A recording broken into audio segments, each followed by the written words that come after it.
Bonjour à tous. Première présentation dans notre nouveau chai situé au cœur de notre joli village de Sensei. La saison dernière, je n'avais pas fait de présentation des cuvées que nous avions mis sur le marché. Le temps me manquait et je rattrape ça cette saison avec la présentation des nouvelles cuvées hiver 2023. Une saison qui est extrêmement importante pour nous parce que elle marque un nouveau choix, un nouveau choix technique assez important et en plus de ça, euh, une, euh, une idée d'évolution pour aller encore plus loin vers ce qu'on souhaite faire. On a cette immense chance que vous souteniez nos choix techniques depuis plusieurs années maintenant. Et on a décidé d'aller encore dans ce sens avec plein d'évolutions, on va dire, dans plein de choses. La première cuvée que je vais vous présenter, vous la connaissez déjà, c'est la cuvée Solera 8 Symphonie, notre cuvée qui est vieillie avec une méthode Solera inspirée de RS, avec un vieillissement en foudre de 2800 litres. Un choix assez important a été fait à propos de cette cuvée-là. Seulement un petit millier de bouteilles sera tiré désormais de cette cuvée-là. Pourquoi? Parce qu'on remarque avec le foudre que les bières gagnent en vieillissement quand on fait des tirages qui sont un peu moins importants. Euh, c'est désormais la cuvée la moins produite quasiment de la brasserie, mis à part quelques exceptions comme nos single casques, mais ce sera désormais une des cuvées les moins produites parce qu'elle gagne à vieillir euh, un petit peu plus et donc à s'asseoir un petit peu plus dans son vieillissement. Euh, que dire sur cette cuvée-là? Solera 8, c'est aussi un basculement vraiment au niveau gustatif. On en avait eu un entre le troisième et le quatrième tirage. Là, au huitième, pareil, on a ce, ce, ce marquage assez fort, effectivement, d'avoir des bières avec un peu plus de compte d'âge et du coup, une facette. On a toujours hein, ces repères assez citriques, très précis, toniques, mais avec un vieillissement qui est un peu plus marqué et on est très content de ça. Symphonie, je l'ai toujours dit, c'est une cuvée qu'il faut laisser en vieillissement, qu'il faut un petit peu oublier en cave quand on en a la possibilité. Et on a décidé de faire le choix aussi de dire, bah voilà, cette cuvée-là, elle gagne à vieillir à la fois chez nous et à la fois chez vous. Donc, tirage un petit peu plus limité sur cette cuvée-là, qui reste toujours un petit peu dans mes chouchous, on va dire. Donc, Symphonie, huitième tirage cette saison. Vous le savez, la saison d'automne-hiver, c'est toujours aussi la saison où on sort nos cuvées aux fruits, avec un vrai parti pris cette année concernant nos fruits. J'en parlais en début de présentation, mais les vergers, on nous donne un fruit qui est je trouve, à chaque fois très pur, très, très identitaire dans sa manière de nous livrer euh, un, comment dire, une certaine précision et une définition de bouche qui sont toujours intéressantes, riches, opulentes. Et je vous l'annonce, pour cette saison, nous avons fait le choix, nous verrons ce que nous dit l'avenir, de travailler que sur les gaz résiduels de ce que la macération en, en vinification intégrale nous a donné. Donc, si vous ne voyez pas de bulles dans votre verre, eh bien, c'est tout à fait normal. Du gaz va se former automatiquement avec le temps et le travail d'autolyse à l'intérieur de la bouteille. Mais on a fait ce choix de vous livrer ce que l'on avait quand on l'a goûté sur fût. Premier fruit que je vous présente, notre cuvée Groseille. Donc Groseille 2023, 300 grammes de fruits au litre avec cette saison un millésime qui se rapproche énormément du premier millésime que nous avions fait en 2021. Euh, euh, Opulent et à la fois précis, toujours sur les côtés assez aériens, il y a beaucoup de buvabilité. Euh, c'est une cuvée, comme toutes les cuvées qu'on produit, mais où la rencontre à table avec un joli plat est assez évidente. Donc, Groseille 2023, la Groseille est toujours un tirage qui est un petit peu plus confidentiel, entre guillemets, que Cassis ou Abricot, mais on a réussi quand même à produire ce que l'on souhaitait cette année-là. Deuxième cuvée que je vais vous présenter de fruits, retour à la normale entre guillemets avec notre cuvée abricot. Donc notre cuvée avec Thomas. Cette année on était tous les deux très contents de la qualité du fruit. Il y avait une maturité qui était vraiment chouette. Les successions de petits aléas climatiques, de chaleur, de sécheresse, de pluie aussi à certains moments, ont vraiment donné des pots d'abricots très épaisses. On avait beaucoup de matière à aller chercher dans les pots. Et on se rapproche, on revient entre guillemets à la normale, comme je le disais tout à l'heure, avec un millésime très proche aussi de 2021. 2022, vous l'aviez vu, était extrêmement exubérant, juteux. On avait fait aussi le choix technique cette saison-là de ne pas faire de filtration. On avait une turbidité énorme avec une sensation de jus incroyable. Cette année, on est vraiment sur l'équilibre, on est sur le noyau, les peaux. On n'a pas ce côté pulpeux, exubérant qui pouvait même être trop exubérant. Là, on retrouve quelque chose de l'ordre d'une buvabilité accrue, une acidité qui est aussi plus en retenue que l'année dernière. Et du coup, le choix technique, encore une fois, de faire une cuvée qui soit vraiment à l'image de son millésime. On retrouve les accents de 2021. Cette année, la définition de bouche est vraiment sur l'équilibre. Et je vous dis, les peaux et les noyaux. C'est vraiment ça. L'année dernière, on était vraiment sur le jus. Là, on est vraiment sur les peaux et les noyaux. Et vraiment sur la finesse, sur l'élégance.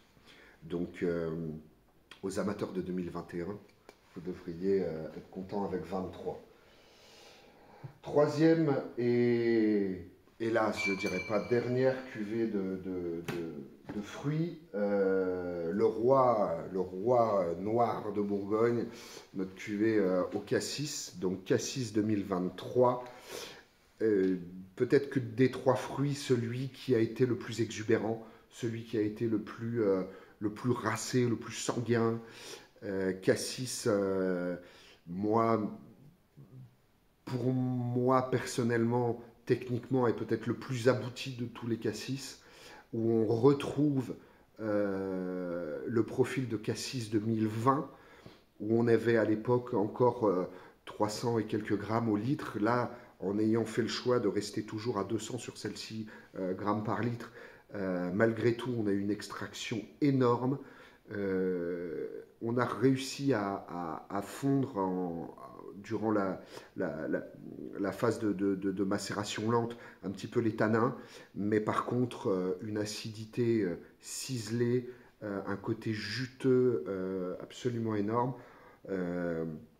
Cassis 23 est pour moi l'équivalent d'abricot 22 sur la gourmandise et la définition de fruits. Clairement, je vous le dis chaque année, mais c'est une cuvée qui va gagner aussi à vieillir, gagner aussi à évoluer, même si là, maintenant, sur la fraîcheur, on a quelque chose de juteux, pulpeux. On a encore cette année ce traceur de maturité définie qui est ce côté un peu mentholé, un petit peu poivre blanc qui vient quand justement on a une belle maturité. C'est vineux, c'est racé, c'est puissant. Clairement, autour des repas de fête de fin d'année, si vous avez des choses avec des sauces assez lourdes, si vous avez même des gibiers, des choses assez puissantes, clairement, il a la capacité d'aller soutenir des très gros plats. Euh, Cassis 23, je pense qu'on touche un petit peu à l'aboutissement technique du travail de cette cuvée, vraiment. Pas de framboise cette année, à cause de l'épisode de sécheresse où on a eu les fins de fruits qui commençaient à sécher et par expérimentation, quand on avait décidé de ne pas sortir la cuvée qu'on avait faite la dernière fois en framboise à cause des gouttes secs qu'on avait en bouche, on a fait le choix de ne pas en faire. On a pu faire un peu de confiture, c'est bien aussi des fois, de ne pas tout faire en bière. Pas de framboise et hélas, troisième année sans griotte. On remarque, c'est aussi le fait d'avoir des arbres assez anciens, des griotiers assez anciens. Ils produisent, mais les aléas climatiques, la climatologie les rend quand même beaucoup plus sensibles à éventuellement couler au niveau de la fleur, à sécher. Là, cette année, on avait une sortie de fleurs qui était absolument incroyable. On a eu un petit peu de perte au moment de la floraison avec un peu de coulure, mais surtout cette chaleur écrasante qui n'a même pas permis sur certains arbres d'arriver à faire du jus dans les fruits. Pour vous dire, là, si on a fait 4 clafoutis cette année avec les griottes, c'est vraiment le bout du monde. Je ne désespère pas un jour de ressortir une cuvée à la griotte. La question de savoir si on plante des griotiers à partir des variétés qu'on a en place se pose de plus en plus. On n'avait pas la possibilité de le faire jusqu'à maintenant par manque de place. Il y a déjà 4 vergers exploités par la brasserie. Normalement, avec l'acquisition d'une nouvelle parcelle, on devrait arriver à avoir assez d'arbres pour au moins assurer une petite cuvée. Mais la pression qu'on a au niveau de la demande fait que il serait compliqué pour nous de ne produire qu'une pièce, par exemple, de griotte et de ne créer, entre guillemets, que de la frustration. Peut-être éventuellement, avec l'ouverture de notre lieu ici sur place, peut-être une consommation sur table quand on a peu de bouteilles. Je ne sais pas. Mais en tout cas, cassis, abricot, groseille cette année, avec je trouve, dans l'évolution technique de la manière dont on les élabore et la maîtrise de la maturité, encore un cran au-dessus en termes de technique et de qualité. Voilà. 2 autres cuviers viennent s'ajouter. Vous le savez, la fin d'année, c'est aussi la sortie de notre millésimé 100% 3 ans. Donc Constellation 2020 qui vient avec en 2020 un travail autour de deux axes. En 2020, on commençait à intégrer, à rentrer des fûts de spiritueux, des fûts de grands apéritifs français et surtout des fûts de vin en provenance de la vallée du Rhône. Cette année, un travail sur ce 100% 3 ans entre un fût de vermouth blanc et un fût de marsanne pour la fin de vieillissement. Un 100% 3 ans qui est encore sur Constellation, c'est toujours le point de ralliement qui est la capacité de garde accrue, le fait d'avoir toujours un peu plus de puissance, un peu plus de chair, un peu plus de corps. Constellation 2020, un petit tirage aussi, mais beaucoup de plaisir, je trouve, dans la bouteille. J'ai toujours beaucoup de plaisir à travailler cette cuvée-là parce que c'est, on pourrait dire, le vrai seul assemblage que l'on travaille vraiment, où on va choisir des fûts d'une même année, les assembler ensemble. Euh, Clairement, un joli poisson de rivière, euh, un joli poisson de rivière, un fromage frais, c'est des jolis accords, une cuvée vraiment en tension, en salinité, et qui va gagner encore à vieillir. Dernière cuvée euh, que je vous présente en cette saison. Vous le savez, depuis quelque temps, on produit de nouvelles cuvées qui sont sous un nom qui s'appelle Soliste. Donc Soliste, ce sont les seules étiquettes où on a une photo à la place d'une aquarelle. C'est assez nouveau pour nous, mais on aime bien le faire. C'est le 4e single casque que nous produisons, malgré le fait qu'il porte le numéro 3, puisque nous avions un Soliste 0 qui avait été édité. Soliste, c'est un seul tonneau, une expression que l'on n'a pas envie de perdre dans un assemblage ou de perdre avec une macération. Cette année, et c'est, je pense, la première année, la première fois où on a un fût qui vient de très loin. C'est un fût de Bourbon. Alors, on a l'habitude de goûter des bières noires, souvent avec des finishes en fût de Bourbon. Je milite pour le fait de dire que sur des bières acides, les fûts spiritueux, ça a du sens parce que on laisse une place peut-être un peu plus importante au fût pour s'exprimer que sur une bière qui a déjà beaucoup de complexité à la base. Ce fût de Bourbon, il provient d'une distillerie que beaucoup d'entre vous connaissent, Buffalo Trace, mais sauf que là, Buffalo Trace, il faut le savoir, produit aussi d'autres Bourbons encore plus grandioses.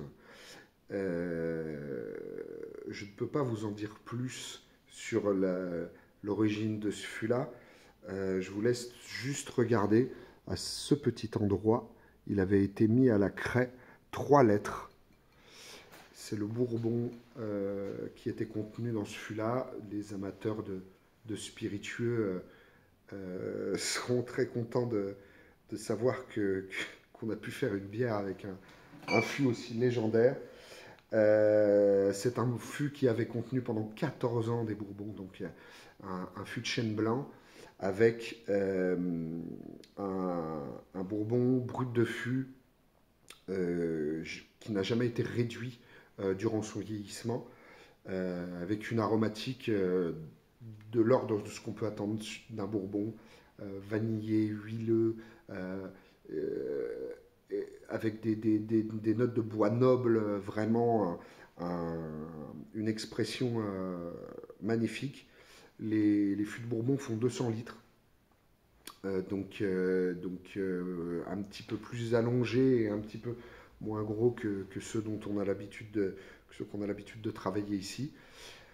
Un énorme plaisir et une chance immense d'avoir pu faire ça.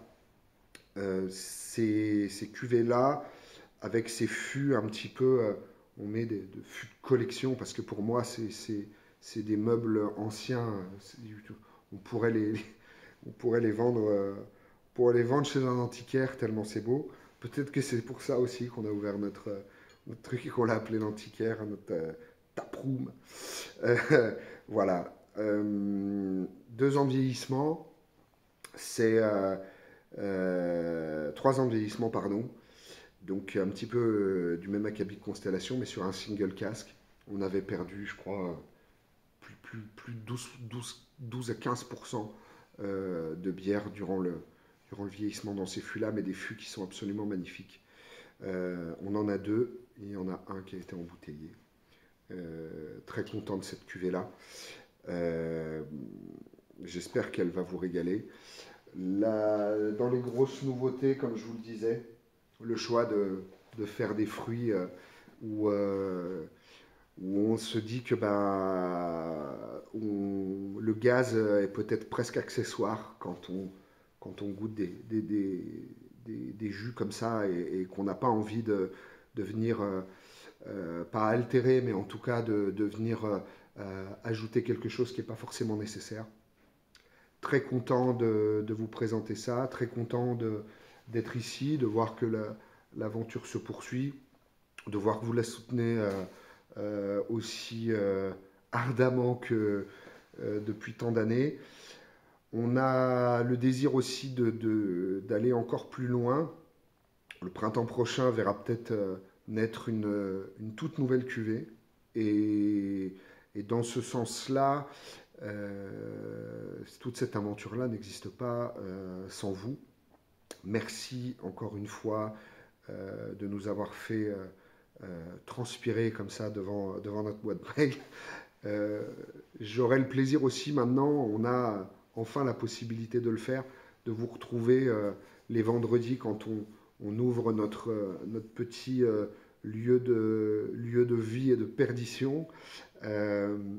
C'est tous les vendredis, 18h minuit, et on essaye d'ouvrir des bons canons, on ne boit pas que de la bière, et ça c'est chouette. Donc des vins, des cidres, des bières de collègues, top, et voilà. Merci encore, je vous dis à très bientôt, passez de belles fêtes de fin d'année, profitez un petit peu des petites neiges, cette année on en a pas mal. Nous on court après la taille là, on va commencer à attaquer le gros du sujet. Donc voilà, je vous souhaite de belles fêtes de fin d'année. Merci pour tout et je vous dis à très bientôt. Ciao!